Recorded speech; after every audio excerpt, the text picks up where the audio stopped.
दो बहनें 3000 मीटर ऊंचाई पर बने एक टॉवर में फंस गई थीं। जिंदा रहने की आखिरी उम्मीद में उन्होंने अपने मोबाइल फोन जूतों के अंदर रखकर नीचे फेंक दिए ताकि किसी को उनकी जानकारी मिल सके।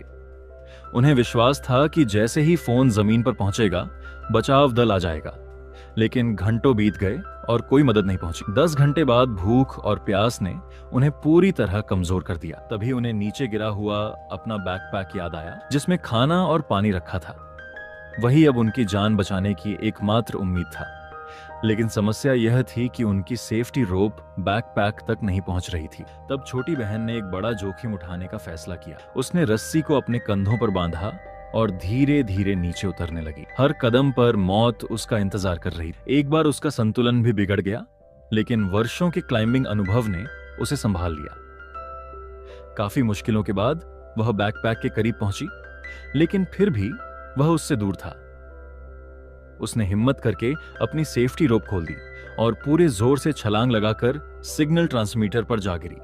वह फिलहाल सुरक्षित थी, लेकिन अब वापस ऊपर चढ़ना लगभग नामुमकिन था।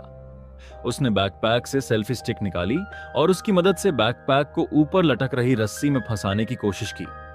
कई बार असफल होने के बाद आखिरकार वह सफल हो गई। ऊपर खड़ी लिसा ने पूरी ताकत से रस्सी खींचना शुरू किया। तभी अचानक लड़की का शरीर नीचे की ओर झुक गया।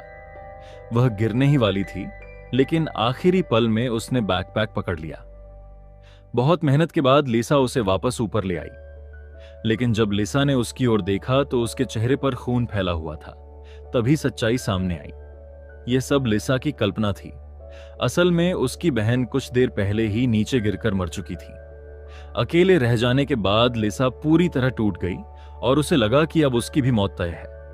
कुछ समय बाद वह होश में आई। जिंदा रहने की चाह ने उसे हार मानने नहीं दी।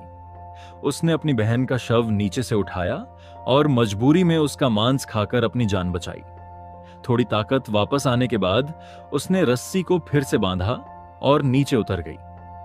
वहां पहुंचकर उसने अपनी बहन के मोबाइल में आखिरी संदेश टाइप किया और फोन को उसके जूते के अंदर रख दिया। फिर उसने जूतों को शव के साथ नीचे धक्का दे दिया, इस उम्मीद में कि कोई उन्हें देख लेगा। कुछ देर बाद दूर से हेलीकॉप्टर की आवाज सुनाई दी। आखिरकार पुलिस बचाव दल वहां पहुंच गया और लिसा को सुरक्षित बाहर निकाल लिया। जब उसने जमीन पर अपने पिता को देखा तो उसकी आंखों से आंसू बह निकले। वह आखिरकार जिंदा बच गई।